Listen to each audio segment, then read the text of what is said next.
ఎఫెసీయులకు రాసిన పత్రిక 3వ అధ్యాయము. ప్రభువును ఆరాధించే ముందు ఎఫెసీయులకు రాసిన పత్రిక 3వ అధ్యాయము 8వ వచనం నుండి 11 వరకు కలిసి చదువుకుందాం. దేవుడు మన ప్రభు అయిన యేసుక్రీస్తునందు చేసిన నిత్య సంకల్పము చొప్పున పరలోకములోను ప్రధానులకును అధికారులకును సంఘము ద్వారా తన యొక్క నానా విధములైన జ్ఞానము ఇప్పుడు తెలియబడవలనని ఉద్దేశించి శోధింప శక్యం కాని క్రీస్తు ఐశ్వర్యము అన్యజనులు ప్రకటించుటకు సమస్తమును సృజించిన దేవుని యందు పూర్వకాలము నుండి మరుగైయున్న మర్మమును గురించిన ఏర్పాటు ఎట్టిదో అందరికీ తేటపరచబడుటకు పరిశుద్ధులందరిలో అత్తల్పుడునైనా నాకు ఈ కృప అనుగ్రహించెను. చాలు, అందరం కలిసి చదవాలనే అది కలిసి ఉండయి. తర్వాత 1 కొరింథీయులకు రాసిన మొదటి పత్రిక 4 నుండి 10 వరకు, 6వ అధ్యాయము 1 కొరింథీ 6వ అధ్యాయము 4 నుండి 10 వరకు మనం మార్చి చదువుదాం. కాబట్టి ఈ జీవన సంబంధమైన వేద్యములను మీకు కలిగిన యెడల వాటిని తీర్చుటకు సంఘములో తృణీకరింపబడిన వారిని కూర్చుండబెట్టుదురా.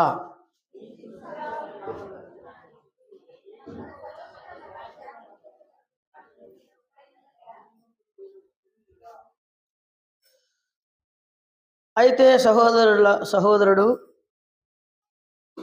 సహోదరుడి మీదే వేద్యమాడుచున్నాడు, మరి విశ్వాసులు ఎదుటిని వేద్యమాడుచున్నాడు.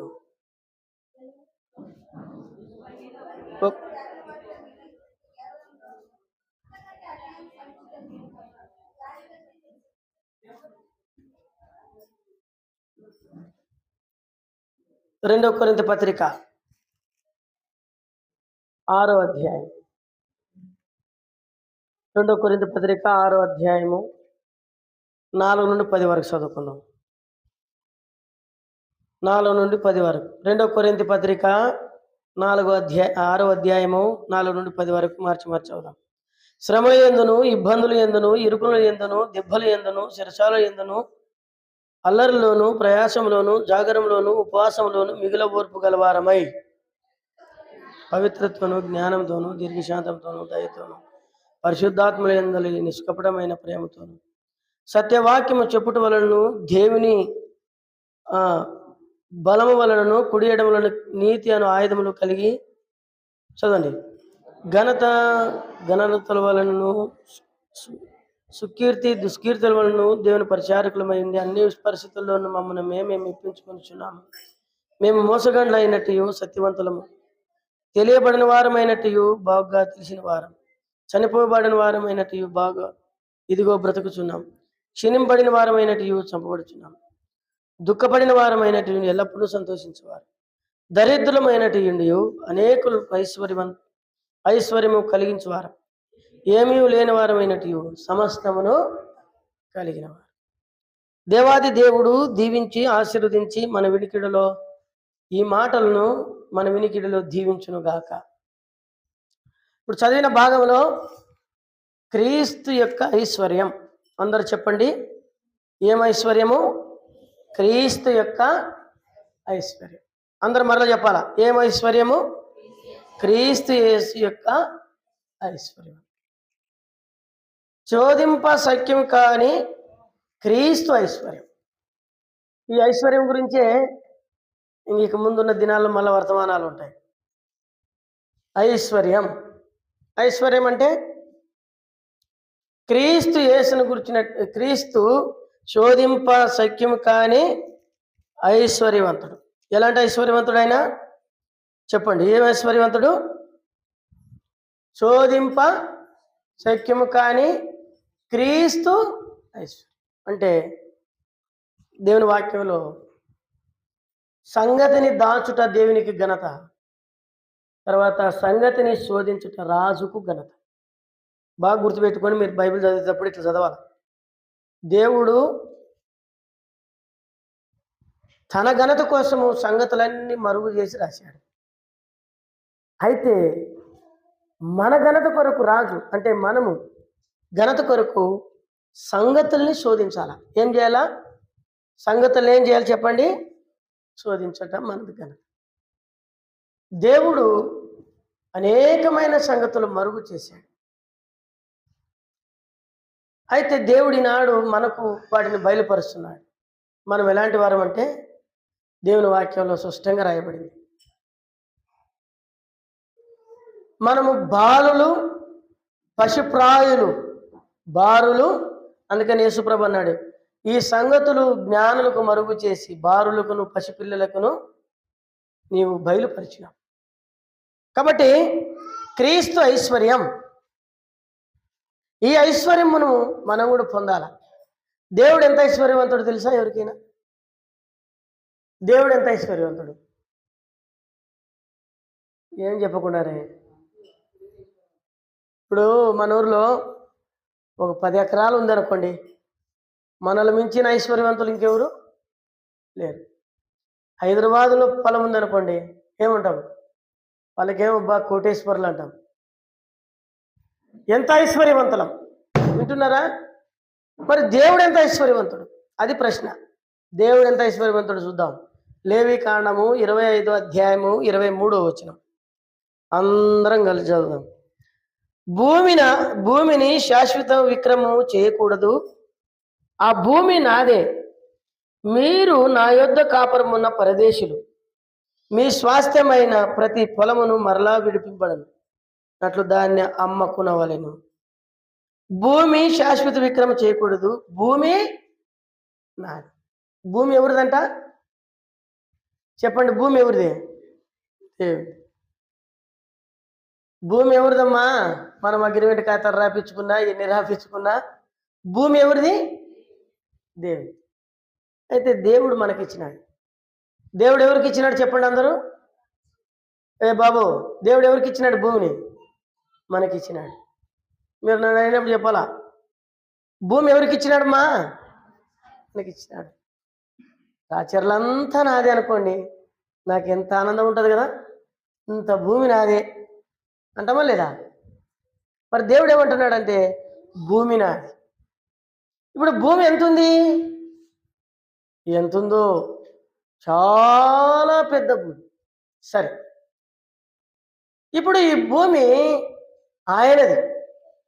దీంట్లో పరదేశులుగా ఉంచడానికి మనల్ని పంపించినాడు. దేవుడు అన్నాడు, అధిక బలముని ఎడల 60 సంవత్సరములు, ఇంకా అధిక బలముని ఎడల 70 సంవత్సరములు, ఇంకా అధిక బలముని 80 సంవత్సరాలు. మాట్లాడదు. పిల్లలు కూర్చోండి. పిల్లలు ఎవరి పిల్లలు వాళ్ళు సాధనలు పెట్టుకోండి అమ్మా. కాబట్టి ఇలాగున తర్వాత అయినా మీరు ఈ భూమిని విడిచిపెట్టి ఏం కావాలా? భూమిని ఇచ్చినాడు. శాశ్వత విక్రమం చేయకూడదంట. దాన్ని ఏం చేయకూడదంట? ఈ భూమి మీదే మనం ఉంటామని కాదు. ఎన్నేళ్ళు ఉంటావు? ఉండు. 60 ఏండ్ల, 50 ఏండ్ల, 100 ఏండ్లు ఉంటావా? లేదన్నా ఇంకా నేను మంచి మంచి ఆహారం తింటున్నాను, మొత్తం లేచినప్పటి నుండి ప్రోటీన్ ఫుడ్డే, బాగా నువ్వులు ముద్దలు, కొబ్బరి బెల్లము, మంచి మంచివి దంచుకొని తింటున్నాను, ఇంకా కొంత ఎక్కువ బతకాలని. బతుకు. 150 సంవత్సరాలు బతుకుతావేమో, బతుకు. అయితే ఎంత బతికినా ఈ భూమిని విడిచిపెట్టి ఏం చేయాలి మనం? ఇప్పుడు ఇన్ని చేసినాడు, ఇన్ని చేసి మనకిచ్చినాడు. ఇప్పుడు దీంట్లో అన్ని పెట్టినాడు భూమిలో. మీకు ఒక సంగతి చెప్తాను. భూమిలో ఏమేమి ఉన్నాయో చెప్పండి. భూమిలో బొగ్గు ఉంది, ఉందే లేదా? భూపాలపల్లి మనోహర్ అన్న ఊర్లో ఎంత బొగ్గో ఇప్పటి వరకు ఎంత తీసినారో తెలియదు, ఇంకా తీయాల్సింది ఎంత ఉందో తెలియదు. అవునా కదా? బొగ్గు ఉంది, అది నల్ల బంగారం. అదే బంగారం, నల్ల బంగారం. బంగారం ఎక్కడుంది? భూమిలోనే ఉంది. చూడు ఎంత కదా. తర్వాత తెల్ల బంగారం కూడా ఉంది. ఏముండదు తెల్ల బంగారం? వజ్రమా? వజ్రాలు గట్టిగా పోతారు. తెల్ల బంగారం సిల్వర్ అంటారు దాన్ని. తర్వాత ఇంకా తెల్ల బంగారం అని ఏమంటారంటే పత్తి. ఎర్ర బంగారం మిరపకాయలు. భూమి మీద నువ్వు తినే ప్రతిదీ కూడా ఆయన భూమి నుండే తీసుకుని మనకి ఇస్తాడు. ఎంత ఐశ్వర్యవంతుడు చూడండి దేవుడు. చాలా ఐశ్వర్యవంతుడు ఆయన. భూమి నాది ఆయన చెప్పినాడు, భూమి నాది, ఆకాశము నాది, సూర్యుడు నాది, చంద్రుడు నాది, నక్షత్రాలు నాది, అన్నీ నావే. అన్నీ ఆయన. అంటే ఆయన ఎంత పెద్ద ధనవంతుడో చూడండి. ఒక ఆయనకి డబ్బు ఎక్కువైపోయి చంద్రమండలంలో ఫ్లాట్ కొన్నాడంట. డబ్బు ఎక్కువైపోయింది ఆయనకి, ఎడబెట్టుకోవాలి తెల్లే. బేదలకు ఇస్తే తింటారేమో అని చెప్పి చంద్రమండలంలో నాకు ఫ్లాట్ కావాలని. ఆ చంద్రమండలంలో ఎవడు ఉంటాడు, అక్కడ ఎవరు ఉండరు కాబట్టి ఆక్సిజన్ అది ఇది పెట్టుకొని అక్కడ నీళ్లు తెచ్చుకొని రాబోయే దినాల్లో సునామీ వచ్చి ఊర్లల్లా కొట్టకపోతాయంట, ఆడపోయి ఉందామని చెప్పి ప్లాన్ వేసినాడంట ఆయన. మనం కూడా ఆడపోయి ఉండాలని వీళ్ళు అనుకుంటే అవుతుందే. సూర్య చంద్ర నక్షత్రములు అన్నీ కూడా దేవుడు పరకబెట్టి ఊడ్చేస్తాడంట. ఏమని రాయబడింది హగ్గయి గ్రంథంలో? పొరకబెట్టి నేను ఊడ్చివేస్తాను. పొరకబెట్టి ఊడిస్తే ఏముంటుంది? ఇల్లు అన్ని పంచి బ్రేండ్రంతో భూమి ఆకాశం అన్ని కాలిపోతాయి. అంతా గుడ్డి నమ్మకం. అందుకనే ఆయన కొనుక్కున్నాడు. 2 రోజులు కొంతకాలం అయిన తర్వాత, ఒక 5-6 ఏళ్ళ తర్వాత ఎవరో చెప్పినారంట, నీ స్థలాన్ని ఇంకొక ఆయన ఆక్రమించుకున్నాడని. అక్కడ కూడా ఉన్నాడు ఆక్రమించుకునేటోడు. చంద్రమండలంలో నా భూమిని చూడండి, నా పట్టాలు ఇవే అని చూపిస్తున్నాడు ఆయన టీవీలో. నాకు ఆశ్చర్యం కలిగింది. అయితే ఇవన్నీ ఎవరివి? దేవుడు ఇచ్చినాడు. మనం తినే పొలాలు భూమి నుండే, మనం తినే గడ్డి గింజలు భూమి నుండే. దేవుడు ఎంతో ఐశ్వర్యవంతుడు. ఇప్పుడు ఇన్ని చేసి మనకిచ్చినాడు. మనకిస్తే ఇంత ఆస్తి సంపాదించినాడు. బంగారు భూమిలోనే ఉంది, ఎండి ఉంది, ఇనుము ఎక్కడుంది? భూమిలోనుంటే వస్తుంది. రాగి భూమిలోనుంటే వస్తుంది. నీ బైక్ నడిపేది కూడా భూమిలోనుంటే. ఆటోలు, బైకులు, కార్లు అన్నీ భూమిలోనుంటే ఇచ్చినాడు. ఇంత ఐశ్వర్యాన్ని కలిగజేసిన దేవుడు మానవునికి ఇచ్చినాడు. ఇదంతా ఎవరి కోసం? అంటే తన పిల్లలైన మన కోసం స్వశ్రద్ధనిచ్చుకోవాలా, భూమిని ఏలాలా, సదాకాలం భూమిలో మనం ఆయన స్తుతించాలనేటువంటి ఉద్దేశం దేవుని యొక్క సంకల్పం.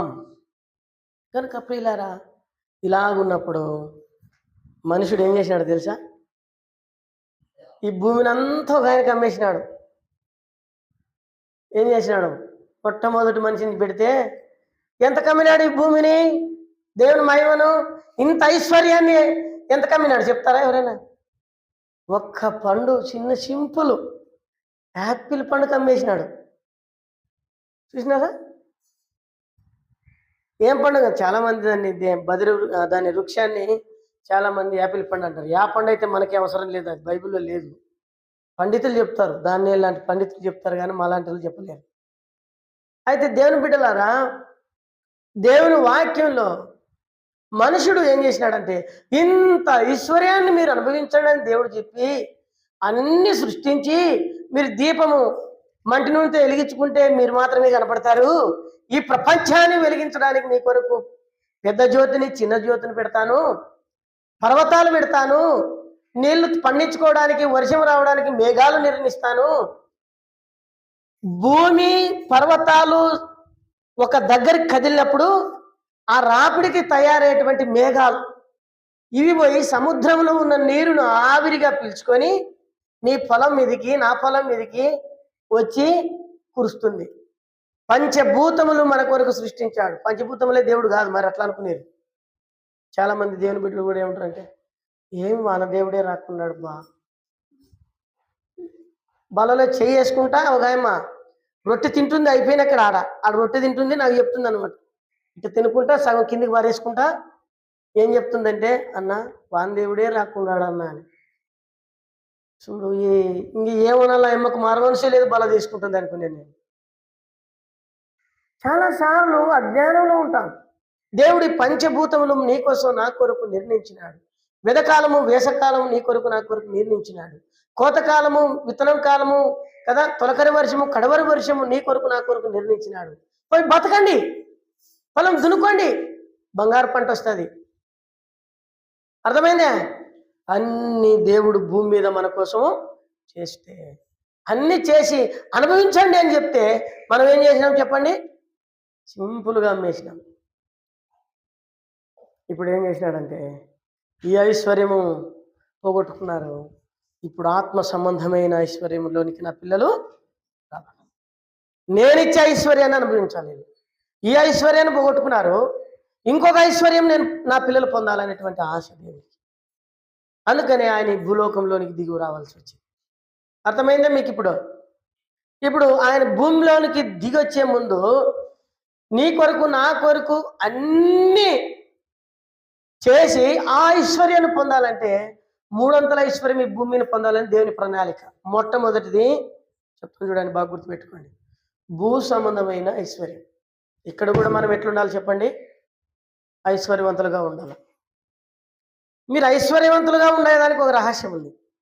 మీరు మలాకి 3:10 రాయబడింది, మీరు నాకు ఇచ్చి శోధించండి అన్నాడు, పట్టరాని దివ్యేండ్లు. అంటే దేవుడు ఏదైనప్పుడు నేను నీకు ఏమైనా ఇవ్వాలని అంటే దేవుడు నేను నీకు ఇస్తాను అంటే మనం చిన్న చేతులు చెప్తామా? నా చేతులు అయితే సరిపోవు అని చెప్పేసి ఏం చెప్తాం? పిల్లలు చాలాసార్లు చాక్లెట్లు అక్కడ ఉన్నాయనుకోండి ఏం చేస్తారు? వాళ్ళ నాయన వచ్చి చెప్పినాడు, చాక్లెట్లు నీకు ఎన్ని కావాలని తీసుకోమ్మా అని చెప్పారు. చేయి పెడితే 2 చాక్లెట్లు వచ్చినాయి. మళ్ళీ చూసుకుంటుంది, మళ్ళీ లోపలికి వేసి మళ్ళీ పట్టుకునేది, మళ్ళీ పట్టుకుంటే ఒకటి వచ్చింది ఈసారి. అప్పుడు ఏమనింది ఆ పాప, నాయన నేను చేయి ఎంత పెట్టినా కూడా 1-2 వస్తాయి, నీ చేయి పెట్టు. ఎవరు చేయి పెట్టు? నీ చేయి పెట్టు అంటే అప్పుడు వాళ్ళ ఆయన చేయి పెడితే చేతి నిండా అబ్బా ఇంక ఈ పాప చేలు పట్టలే, ఇంకా బట్టలన్నిటి పట్టుకొని నింపుకొని కింద జారిపోతుంటే ఇక్కడ జారిపోతుంటే నింపుకుంటుంది. ఎంతసేపు నింపుకుంటే చూద్దామని ఏం దగ్గరికి పోలే నేను. సుమారు 10 నిమిషాలకి తిప్పలు పడి పట్టుకొని వచ్చి నా ఒడిలో పోసింది. నాకు ఆశ్చర్యం కలిగింది. ఏం ఆశ్చర్యం కలిగిందంటే దేవుని యొక్క చెయ్యి ఎంత పెద్దది చూడండి. మనము చిన్నదే ప్రభువుకి ఇచ్చేది. దేవుడు తీసుకోమంటే మనం తీసుకునే కూడా కొద్దిగా తీసుకోగలం, కానీ దేవుడు ఇస్తే శ్రేష్టమైనది ఇస్తాడు. దాని రహస్యం తాళం చెప్పినాడు. ఎట్లా నువ్వు సంపాదించుకోవాలి భూలోకంలో, ఎంత ఐశ్వర్యవంతుడు కావాలనే దానికి అక్కడ ఇచ్చినాడు కీ. ఏం కీ? అయితే ఆ మాటకు వస్తే దినవృత్తాంత గ్రంథంలో కూడా అంటాడు, మేము నీ మందిరంలోనికి ఆహారం తెచ్చుకొలది ఎన్నడూ మాకు తక్కువ కాకుండా సమృద్ధిగా తింటూ వచ్చినాం. అదొకటి. తర్వాత మలాకి 3:10 రాయబడింది, 10వ భాగమును తీసుకొని వచ్చి దేవుని సన్నిధిలో దేవుని స్తుతించాలా, గణపరచాలా, నీ అర్పణ అర్పించాలని చెప్పాడు. అప్పుడు అన్న తర్వాత ఏమన్నాడు? నీకు ఎంత కావాలో చెప్పు, అంత నీకు ఇస్తాడు. ఇదంతా ఒకటి. ఆ తర్వాత ఏమన్నాడంటే మత్తయి సువార్తలో యేసు ప్రభువు 6వ అధ్యాయంలో ఏమన్నాడంటే మొట్టమొదటిగా మనం చేయగలిగిన పని ఏంటంటే నువ్వు దేవుని నీతిని, దేవుని రాజ్యమును వెతక. ఇవి చేసి దేవుని నీతి రాజ్యాన్ని ఎతికితే అన్నీ అవే అనుకూలమవుతాయంట మనకి. మనం ఏమనుకుంటామంటే ఇప్పుడు 10 రూపాయలు ఉంది, ఏదో ఉపయోగపడుతుంది కదా మనకుంటే అనుకుంటాం. మనం ఇది ప్రభువుది అనేటువంటి ఆలోచన రాదు. చాలాసార్లు ఒక విధవరాలకు వచ్చింది, యేసు ప్రభు వారు ఇట్లనే మౌనంగా నిలబడినాడు. అందరూ ఏదో వేస్తున్నారు, ధనవంతులు, డబ్బున్నోళ్ళు వేలు లక్షలు వేసిండొచ్చు. ఒక విధవరాలు అనుకునింది నా దగ్గర ఉన్నది ఇచ్చిన్నది, తన కుటుంబం ఉందో లేదో తెలియదు, ఆ 2 కాసులే తన జీవనాధారం, తన దగ్గర ఉన్నదే అంత. తను అనుకునింది అందరూ వేస్తుంటే నేను ఊకెందుకు ఉండాలా, సరే నా దగ్గర ఉండేదంతే, రేపు తర్వాత సంగతి. ఇప్పుడు అందరికంటే ధనవంతురాలు ఎవరైంది? ఆ విధవరాలే. లూకాసు వార్త 20వ అధ్యాయంలో ప్రభువైన యేసుక్రీస్తు వారి మాటలు మనం చదువుతాం. సరే, అవన్నీ ఇప్పుడు మనం ధ్యానించడానికి సమయం లేదు. అయితే ఇప్పుడు దేవుని వాక్యం ఏం చెప్తుందంటే మొట్టమొదటిగా మనం ఏం ఐశ్వర్యవంతులు కావాలి చెప్పండి? ఏమమ్మా సావుకారులు కావాలని ఉందా లేదా? ఏం చెప్పరు వీళ్ళు? భూమిని కూడా దేవుడు ఏం చేయాలనుకున్నాడు మనల్ని? సావుకారులు అంటే మీ భాషలో సావుకారు అంటారు, ఏమంటారు ఇక్కడ? సావుకారే కదా. డబ్బున్నోళ్ళు ధనవంతులుగా చేయాలని, ఐశ్వర్యవంతులుగా చేయాలని మిమ్మల్ని. చూడండి, ఇంకా ఈ లోకంలో కూడా మీరు ఐశ్వర్యవంతులే, అది దేవుని కోరిక. తర్వాత ఆత్మ సంబంధమైన ఐశ్వర్యం అంటే ఒక వ్యక్తి మారుమనసు పొంది తన పాపములు ఒప్పుకొని, మారుమనసు పొంది పాపాలన్నీ ఒప్పుకొని విడిచిపెట్టి పాప నిశ్చయత కలిగింది, పాప క్షమాపణ గురించినటువంటి నిశ్చయత కలిగి ఉండి నిజమైన దేవుణ్ణి ఆరాధిస్తూ జీవితాంతం గడిపే జీవితం సంతోషంతో జీవించాల. డబ్బులు లేదు సంతోషం, అది కొంతవరకే. కానీ ఎంత ధనమున్న నెమ్మది లేని వాళ్ళు లేరా? నెమ్మది లేని వాళ్ళు ఉన్నారు చాలామంది. డబ్బు ఉన్నా కూడా నెమ్మది లేదంటారు. ధనం ఉంది, అన్ని ఇచ్చినాడు దేవుడు, కానీ నాకు నెమ్మది. ఒకసారి ముఖేష్ అంబానీ కుమారుడు అన్నాడు, నాకు ఎంతో ఐశ్వర్యం ఉంది, వైడూరాలు వజ్రాలు, ఈ ఇండియా దేశంలోనే మొదటి సౌకర్యం మన ఆయన, అయితే నాకు ఎంతో దుఃఖము నెమ్మది లేని స్థితిలో ఉన్నానట. కాబట్టి దీని ద్వారా మనకు సంతోషం ఉండదు. అందుకని ఆత్మ సంతోషం కావాలి, నీ ఆత్మ ఐశ్వర్యవంతుడు కావాలి. అందుకని దేవుడు నీవు ఐశ్వర్యవంతుడువు అన్నాడు. తర్వాత మూడవది పరసంబంధమైన ఐశ్వర్యవంతులు కావాలి. ఏం ఐశ్వర్యం కావాలా?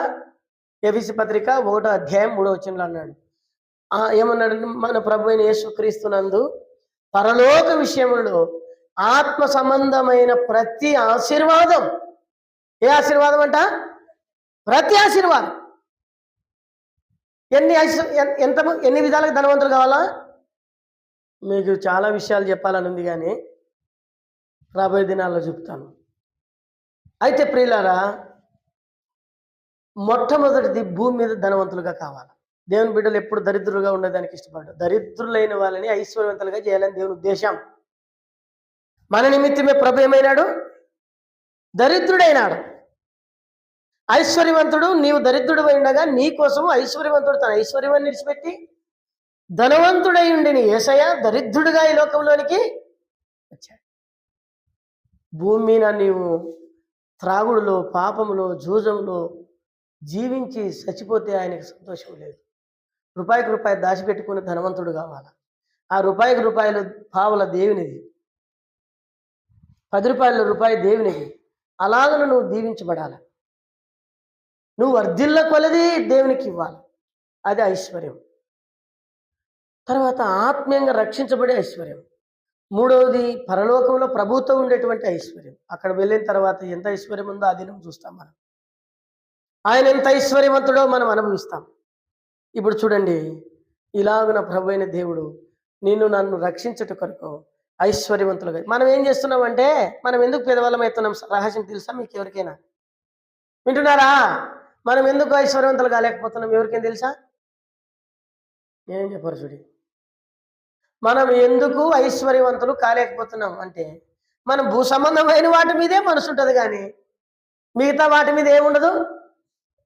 ఏనా మందిరానికి రాలే ప్రార్థన అంటే, పని ఉందన్నా, పని ఉండే, ఏదో ఒకటి నిన్న మొన్న హాస్పిటల్ పోయింటి, మీ లెక్కలేక తిప్పలు పడితే మొన్న.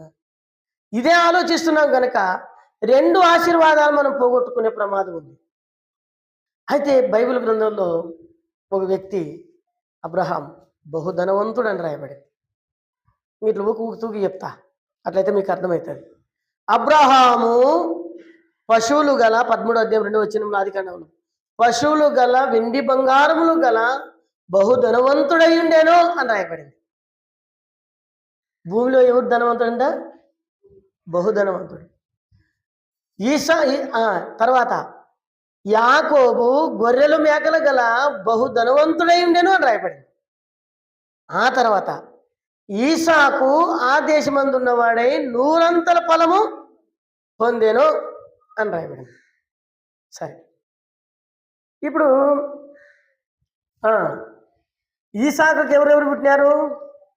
యాకోబు, ఏశావు. ఏశావుకి యాకోబుకి ఎంతమంది కుమారులు? చెప్పండి, అందరూ చెప్పండి, బాగా గుర్తుపెట్టుకోండి. ఆదికాండంలో 27వ అధ్యాయంలో ఇసాకు యాకోబుని ఆశీర్వదించాడు. అయితే ఏశావును ఆశీర్వదించలేదు. అంటే భూ సంబంధమైన ఆశీర్వాదం వరకే ఉంది ఆయనకి. ఎవరికి? ఏశావుకి. ఎంతో ధనవంతుడు ఆయన కూడా, కానీ పరసంబంధమైన ధనవంతుడు కాలేకపోయినాడు. ఇప్పుడు యాకోబుకి 12 మంది కుమారులు. 12 మందిలో యోసేపు ఎవరు తెలుసా? ప్రపంచ దేశాన్ని పోషించిన పోషకుడు అని జప్నత్ నెహు అని పేరు పెట్టారు. అంటే అర్థం ఏంటంటే, ప్రపంచానంతటికి ధనవంతుడు నీవే, అయితే నువ్వు పోషించే దేవుడువు. చూడు ఎంత ఐశ్వర్యవంతుల వాళ్ళు. తర్వాత ఇంకా చెప్పాలా? దండిగా ఉన్నారు.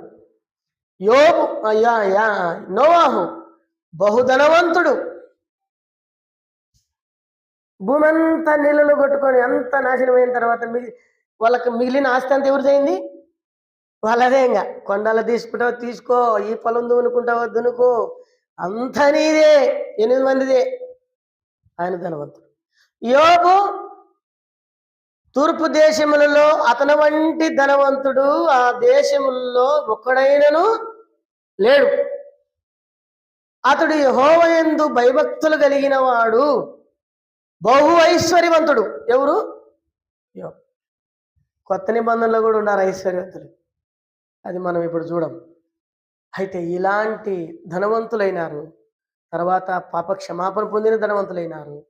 మూడవది ఎలాంటి ధనవంతులైనారు? వాళ్ళు ఆత్మ సంబంధమైన ధనవంతులైనారు, పర సంబంధమైన ధనవంతులైనారు.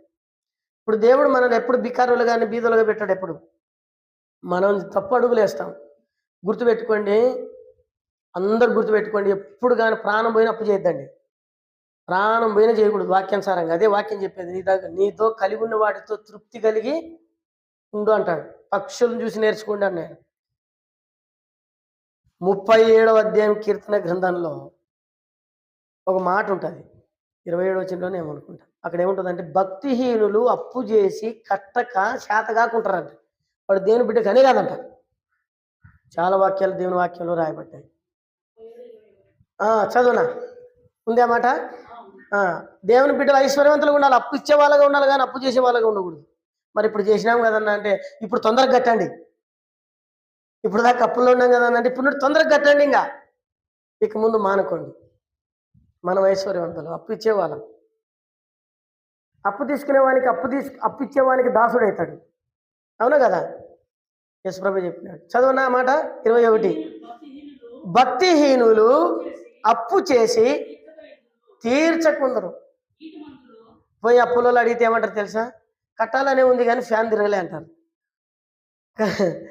కట్టాలనే ఉంది కానీ పొదుపులు వచ్చి కట్టది. ఇవే ఉంటాయి జీవితం అంతా. అందుకనే ఇది మీరు గుండెల్లో రాసుకోండి, మనం ఈ లోకంలో ఐశ్వర్యవంతులుగా ఉండాలి. మనం ఎప్పుడు మిగిలించుకోవాలి. ఉన్నప్పుడు ఊర పండగ, లేనప్పుడు లేని పండగ చేయకండి. చాలాసార్లు ఏం లేకపోతే సరే పచ్చిమిరపకాయల కారమే తినండి, ఏమేమి కిరీటం పడిపోదు. చీయలే తినాలి 800 పెట్టి 2000 పెట్టి తెచ్చుకోవాలనేది ఏం అవసరం? కారం తిను. జ్ఞానవంతుడు తన పిల్లల్ని ఆస్తి కర్తలుగా చేస్తాడు. అబ్రాహాము ఇస్సాకులు అట్లా ఆశీర్వదించబడ్డారు. ధనవంతులే వాళ్ళు. ధనం వాళ్ళని వెళ్ళా, ధనమును వాళ్ళు వెళ్ళారు. సరే, ఇప్పుడు ఇలాంటి స్థితిలో ఉన్నప్పుడు అంటారు వీళ్ళు, మేము బలహీనలము, మీరు బలవంతులు, మేము ఏమి లేని వారు, ఇతరులకు ఐశ్వర్యం కలిగించేవారు. చూడండి ఏం కలిగించారంటే 2 కొరింథీ పత్రిక చెప్పండి అన్నమాట 6వ అధ్యాయం 10వ వచనం కింద భాగంలో త్వరగా చదవండి. ఏమన్నాడు?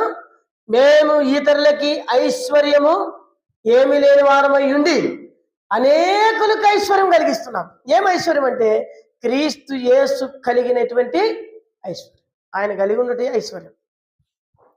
ఎట్లా ఇది జరిగింది? 2 కొరింథీ 8:9 ఎట్లా జరిగింది?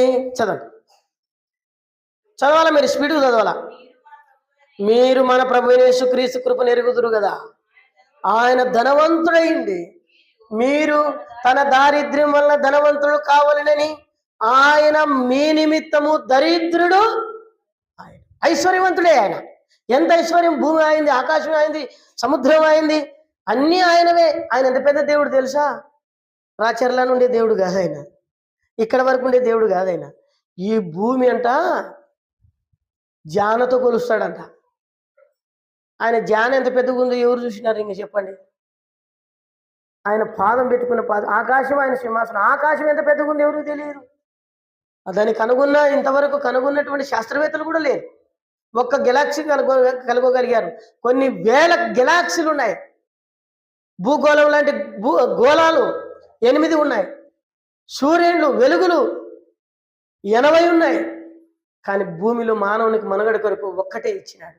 అంత గొప్ప దేవుడు సమస్తంని పరిపాలించచ్చు, నిర్వహించచ్చు, పుట్టించచ్చు, మరణింపజేస్తూ జన్మింపజేస్తున్నటువంటి దేవుడు కేవలం నువ్వు నశించిన నరకానికి పోకూడదని ధనవంతుడయ్యింది. ఏం వేషం వేసుకున్నాడంట? దరిద్రుడైనాడు. చూసినారా? ఇది ఒక్కసారి ఆలోచించండి, ఎంత పెద్ద మాట ఇది, ఎంత లోతైన మాట. అంత పెద్ద దేవుడు, ఆకాశాన్ని కొలిసే దేవుడు, భూమి పాదపీఠం చేసుకోగలిగే దేవుడు, సముద్రాలన్నీ ఒక పుడి చేతులు అట్లా పట్టుకుంటాడు. అంత పెద్ద దేవుడు మానవుని రక్షించడం కోసం తల్లి గర్భం బట్టి ఒక కణమైనాడు. ఎంత దీనుడైనాడు చూడండి. తల్లి గర్భమును పట్టేటువంటి చిన్న కణమై వచ్చాడు. దేవుని ఆత్మ కమ్ముకునింది. దేవుని ఆత్మ చేత కనిక గర్భవతి అయింది, కుమారుని కనింది. రక్త మాంసములతో పుట్టాడు భూమిన. పుట్టినప్పుడు ఏం లేదండి తెలుసా ఆయనకి? లూకాసు వార్త. ఆ ధనవంతునికి ఇప్పుడు మామూలుగా ఒక రిచ్ ఫ్యామిలీ ఉందనుకోండి, అంటే పెద్ద ధనవంతులు ఉన్నారనుకోండి, వాళ్ళ పిల్లలకి పుట్టినప్పుడు ఏం ఉయ్యాలు వేస్తారయా?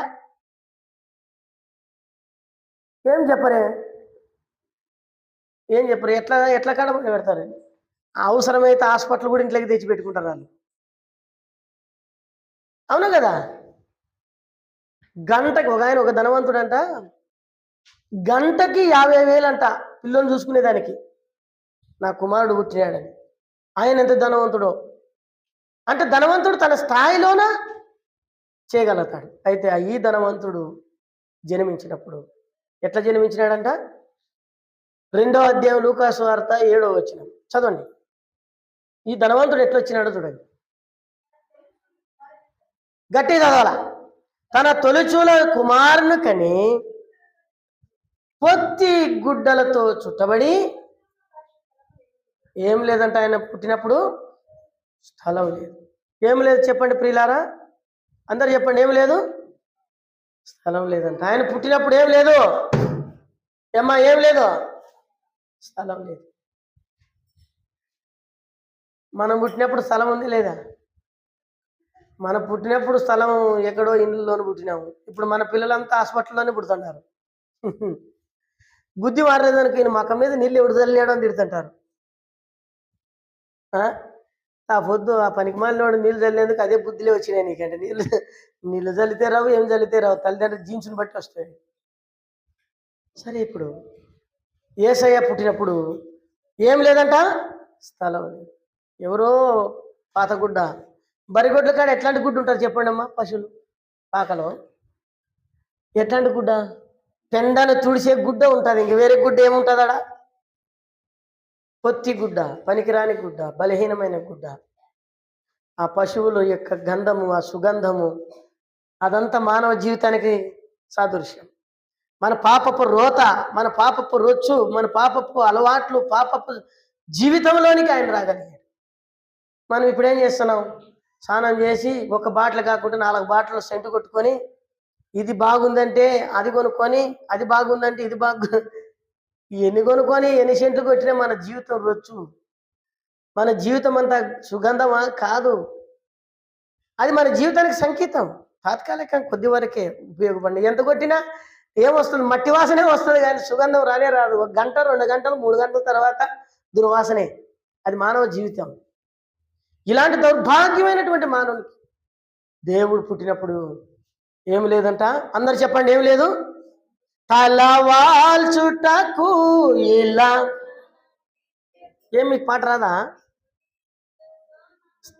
తలవాల్చుటకు ఇలా స్థలమే లేదు, దప్పి తీర్చుకోనా నీరు దొరకలేదు.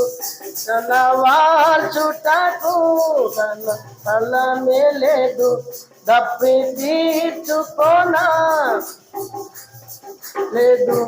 తన్ను ఆదరించు వారెవరు లేరు, ప్రియ రక్షకుడు సిలువలో వేలాడే, పాటు పడే నిన్ను విడిపింపాను, పాటలు పడే నిన్ను విడిపింపాను.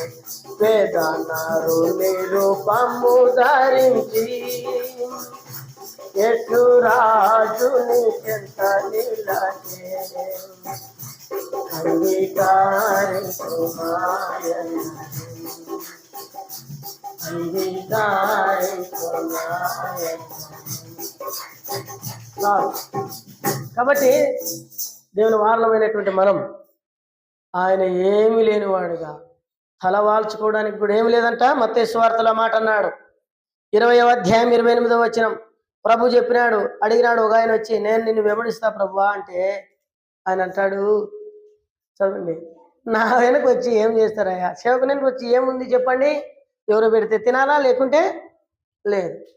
పండుకోమంటే పండుకోవాలా, లేకపోతే స్థలం లేదు పో అంటే పోవాలా. నేను కూడా రాత్రి 1 గంట అయినా వస్తుంటాను. మన వాళ్ళు చాలా మంది ఇక్కడ ఉండన్న రాత్రికి అంటారు.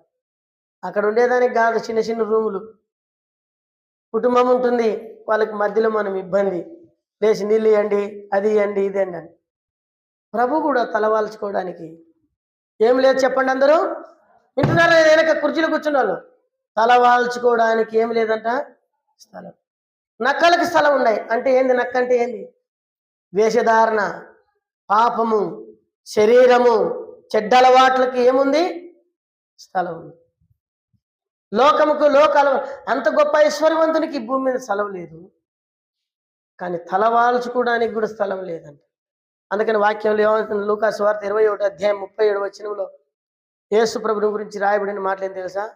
ఆయన పగలు మందిరంలో బోధించుచు రాత్రి ఒలివ కొండకు వెళ్ళుచు కాలం గడిపినాడంట. 3.5 సంవత్సరాలు. రాత్రి ఏడ గడిపినాడు? కొండలో. పగలు ఏడ గడిపినాడు? సమాజ మందిరంలో. స్థలం లేదు ఆయనకి. ఈ లోకం ఆయన్ని అంతగా దీన స్థితికి తీసుకొచ్చింది. అందుకనే ఫిలిప్పీ పత్రికలో 2వ అధ్యాయం 5వ వచనం అంటాడు, ఆయన దేవుని స్వరూపం కలిగిన వాడైంది, దేవునితో సమానుడుగా ఉండవలసినటువంటి ఆ భాగ్యాన్ని విడిచిపెట్టి దాసుని స్వరూపం ధరించుకొని తను తాను రిక్తుడుగా చేసుకున్నాడంట. అంటే ఏమి లేనివాడుగా అంతా విడిచిపెట్టేసినాడంట. తన్ను తాను తగ్గించుకున్నాడు. ఎంత తగ్గిపోయినాడో. ఇలాంటి తగ్గలాయన తగ్గిపోయి తన శిష్యులు పాదములు కడిగినంత వరకు తగ్గించుకున్నాడు. అంతేకాదు దేవుడైండి పరిచర్య చేసినాడంట. బా, ఇది ఎక్కడ మాట? మనమైతే ఏమంటాం? లీడర్లమే, అంతని లీడర్లమే. ఆయన దేవుడైండి ఏమన్నాడు తెలుసా? మనిషి కుమారుడు పరిచర్య చేయించుకున్నట్టుకు రాలేదు, అనేకుల కొరకు పరిచర్య చేయుటకును తన ప్రాణమును ఖైదనముగా చెల్లించుటకు వచ్చినాడు. ఆయనే భూమినికి వచ్చి పరిచర్య చేశాడు. ఆయనే ఈ భూమినికి వచ్చినప్పుడు స్థలం లేదు. అయితే లూకా సువార్త, మత్తయి సువార్త ఒక మాట ఉంది చూడండి. మత్తయి సువార్తలో ఏమని రాయబడిందంటే 9వ అధ్యాయం 34 నుండి 24 నుండి ఆయన ఒక పాపను బ్రతికియడానికి వెళ్ళాడు. అక్కడ చెప్పబడిన మాట ఏం తెలుసా? స్థలం వీడి చిన్నది నిద్రించుచున్నది అన్నాడు. ఆ ఇంట్లో కూడా ఏమి లేదంట. ఆయనకేమి లేదు, స్థలం లేదు. మీకు ఇంకా త్వరగా దొరకాలంటే మార్క్స్ వార్త 5వ అధ్యాయంలో వెతుక్కోండి. కాబట్టి ప్రియులారా, యేసు ప్రభు వారి భూమిని ఉన్నప్పుడు స్థలం లేదు, తినడానికి ఆహారం కూడా దొరికేది కాదు. అందరు పెట్టేటోడు, ఆయన మౌనంగా ఉండేవాడు. చూసినారా? అందుకని ఒకసారి వచ్చి ఏమన్నాడు, పిల్లలారా మీ దగ్గర తినడానికి ఏమైనా ఉంది అని అడిగినాడు. నోరు తెరిచి అడిగినాడు. అంటే ఆయన తిన్నాడు ఉన్నాడు అనేది కూడా పట్టించుకునే నాదుడు లేదు. మీరు కూడా అంతే, చాలా మంచి వాళ్ళు మన సంఘం. నేనే ఫోన్ చేసి అడగాల, అందరిని బాగుండారా అని అడగాలంట. చూడండి ఎంత ఎంత దర్భరంగా సేవకులను అడుగుతారు, ఎట్టున్నారన్నా, ఎట్టు బతున్నారన్నా ఆయన సేవకులు అడగాల. మేము ఫోన్ చేసి బాగున్నాం లేనా, మాకెట్ట చేర్చోలేనా ఫోను. సేవకులు అడగాల, మిమ్మల్నే ఓదార్చాలి, మీరే మాకు సేవకులు. ఇప్పుడు యేసు ప్రభువుని చూసినప్పుడు ఆయన ఏం తిన్నాడు? ఏం లేదు, ఎవరు పట్టించుకోలేదు, ఏమి లేనివాడుగా ఉంటుంది. చనిపోయినప్పుడు సిలువ తనది కాదు, బరబ్బది. తన కొరకు ఆయన బలైనాడు. సమాధి చేయబడేటప్పుడు సొంత సమాధి కూడా లేదు ఆయనకి. సమాధి కూడా ఇతరులు. ఇంత పేదవాడుగా ఉంటూ వచ్చినాడు ఆయన. ఎందుకు?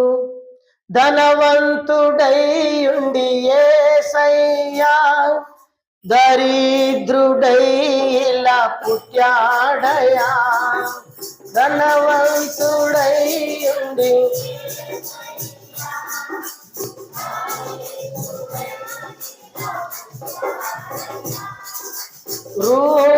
రూపురేఖలు కోల్పోయాడు నా పాప విమోచనకై. రూపురేఖలు కోల్పోయాడు నా పాప కాబట్టి భూలోకంలో మనం ధనవంతులు కాకపోయినా రెండవది ఆత్మీయంగా ధనవంతులుగా చేశాడు. మూడవది మనం ఆత్మ సంబంధమైన ధనవంతులు కావాలని ఆయన ఆస్తిని ఇవ్వడానికి ఆయన పేదవాడుగా ఈ లోకంలోనికి వచ్చాడు. అందుకనే మరలా బాగా మూలాంశాన్ని చూద్దాం. రండి చదివి ముగిస్తాం, ఆరాధనలోకి వెళ్దాం. ఎఫెసీ పత్రిక 3వ అధ్యాయం అదొక్క భాగాన్ని చదువుకుందాం. 3వ అధ్యాయము 11వ వచనం. ఎఫెసీ పత్రిక 3వ అధ్యాయము అదొక భాగాన్ని చదువుకుందాం. శోధింప సఖ్యము కాని క్రీస్తు ఐశ్వర్యము. చాలు, ఆరాధనలోకి వెళ్తాం. దయచేసి ఆరాధించే ముందు సండే స్కూల్ పిల్లలు సండే స్కూల్కి వెళ్తారు.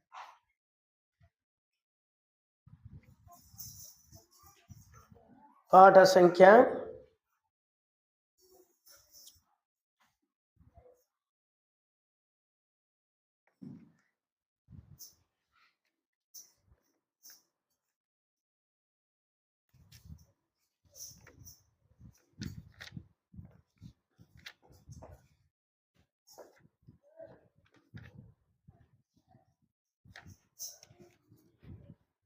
1 లేచి నిలబడి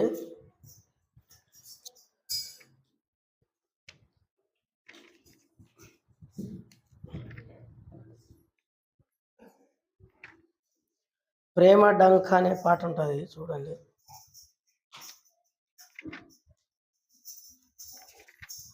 ఎవరికైనా దొరికిందా? 332 అంట.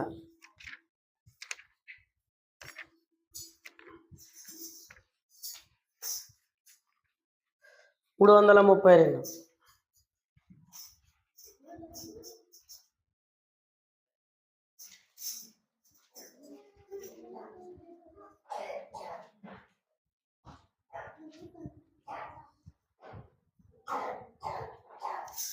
అది మనము కరెక్ట్ పాడలేము. ఎవరో తెలుసా యేసయ్య అని చూడండి. ఎవరో తెలుసా యేసయ్య, ఎవరో తెలుసా యేసయ్య. ఎన్నో పాట? 373, 374, 374 మొదటి 3 వచనాలు మాత్రమే పాడదాం. పాత పుస్తకంలో 371. ఎవరో తెలుసా యేసయ్యా, చెబుతా నేడు వినవయ్యా, ఎడ చెవి పెట్టక త్వరపడి వచ్చి వచనమునయ్యా.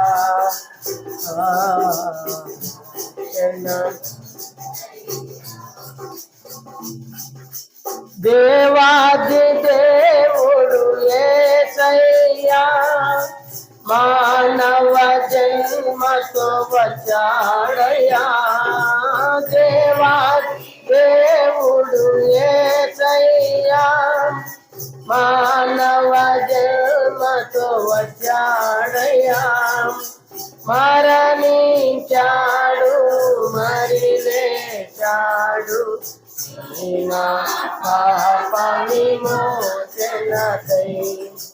మరణించాడు మరి లేచాడు, నా పాప విమోచనకై. ఎవరో తెలుసా యేసయ్యా,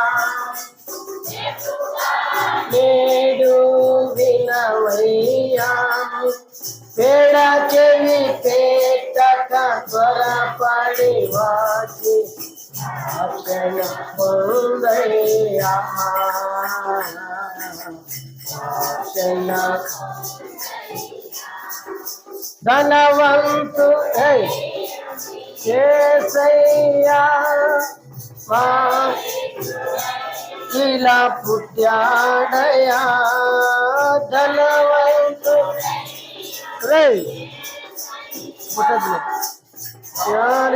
దరిద్రుడైలా పుట్టాడయా.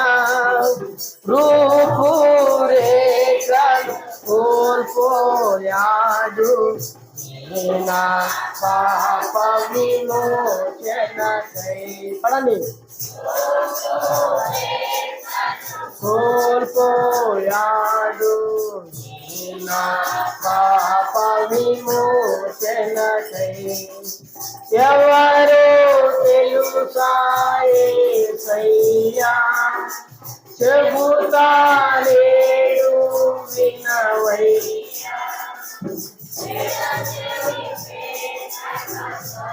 పరివాసి రక్షణ పొందయ్యా, రక్షణ పాపుల రక్షకుడేసయ్యా, కార్చెను రక్తము పాపులకై. పాపుల రక్షకుడు కార్చెను రక్తము పాపులకై. తన దరి చేరిన పాపులనెల్లా కడుగును తనదు రక్తముతో. తన దరి చేరిన పాపులనెల్లా కడుగును తనదు రక్తముతో. ఎవరో తెలుసా యేసయ్యా, వినవయ్యా. పేడ చెవి పేట త్వరపడి వాచి రక్షణ పొందయ్యా, రక్షణ. దయచేసి కూర్చోండి. ముందుగా సండే స్కూల్ టీచర్ ఆరాధించండి, అట్లా బ్రదర్ సిస్టర్ ఆరాధించండి.